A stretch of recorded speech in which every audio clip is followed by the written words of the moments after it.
सबसे बड़े झूठ जो मूवीज में बिल्कुल सच दिखाए जाते हैं।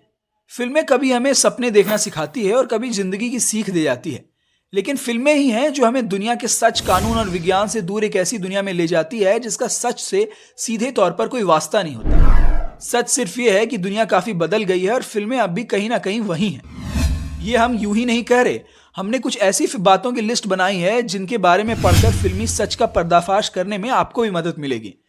बंदूक है तो फिंगरप्रिंट्स होंगे ही।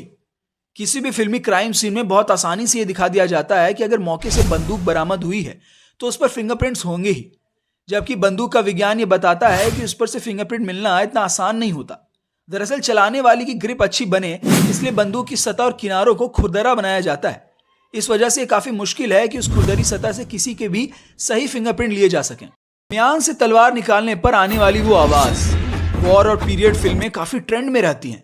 अगर आप ये फिल्में पसंद करते हैं तो आपने वो आवाज भी सुनी होगी जब हीरो अपनी म्यान से तलवार निकालता है। ऐसी आवाज निकालने के लिए म्यान का मेटल से बना होना जरूरी है, और अगर म्यान मेटल की होगी तो आप समझ सकते हैं कि आपके शरीर पर उसके निशान बन सकते हैं। इसीलिए सच्चाई है कि तलवारबाजी में म्यान ज्यादातर लेदर या लकड़ी की बनी होती है, जिससे तलवार को निकालने पर ऐसी कोई फिल्मी आवाज नहीं आती है। सीधे शरीर पर घुसा दो तलवार और खत्म कर दो काम। सीधे किसी के शरीर में तलवार घुसा देना और फिर तलवार का बिल्कुल सीधे सीधे बाहर निकल आना, यह सिर्फ फिल्मों में ही हो सकता है। असल में ऐसा मुमकिन नहीं है। जब आप सॉफ्ट ग्लोइंग हॉट मेटल को किसी व्यक्ति के शरीर में घुसाते हैं तो संभावना है कि तलवार मुड़ जाएगी, ना कि सीधे उसके शरीर में घुसेगी। अगर वह मुड़ती नहीं भी है तो भी बाहर निकालने पर आपको सीधी चमकती हुई तलवार नहीं मिलेगी। चलती गाड़ी से चला दो विलन पर बंदूक। बंदूक की गोली में कोई जादुई ताकत नहीं होती है। बंदूक की गोली भी गुरुत्वाकर्षण बल से वैसे ही प्रभावित होती है जैसे कि बाकी सारी चीजें।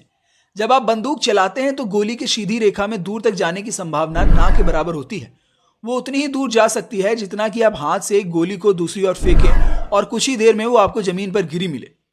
ऐसे में वो दृश्य असलियत से काफी दूर है जब हीरो चलती कार या बाइक से विलन पर गोली बरसाता जाए और उसका निशाना भी सीधा लगता जाए। क्लोरोफॉर्म सुंघाकर कर दो बेहोश। क्लोरोफॉर्म सुंघाते ही आदमी तुरंत बेहोश नहीं हो जाता है और ना ही घंटों तक बेहोश रहता है। फिल्मों में अक्सर हीरोइन की किडनैपिंग या बैंक की लूट क्लोरोफॉर्म सुंघाकर की जाती है। यह सही है कि क्लोरोफॉर्म में किसी भी व्यक्ति को बेहोश करने की क्षमता होती है, लेकिन इसकी साइंस जानना भी जरूरी है। क्लोरोफॉर्म का शरीर में असर होने में 3-4 मिनट का समय लगता है। क्लोरोफॉर्म सुंघाने से एक व्यक्ति को केवल कुछ मिनट के लिए बेहोश किया जा सकता है। उसको घंटों तक बेहोश रखने के लिए आपको लगभग 5 मिनट से ज्यादा क्लोरोफॉर्म सुंघाना होगा। प्लास्टिक सर्जरी से पूरी तरह बदल जाता है इंसान का चेहरा। आपने कई फिल्मों में देखा होगा कि प्लास्टिक सर्जरी के बाद इंसान का चेहरा बिल्कुल बदल गया।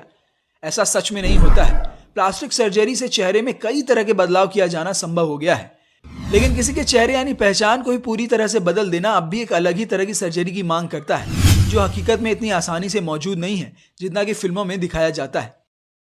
हमें उम्मीद है कि हमारा ये वीडियो आपको अच्छा लगा होगा।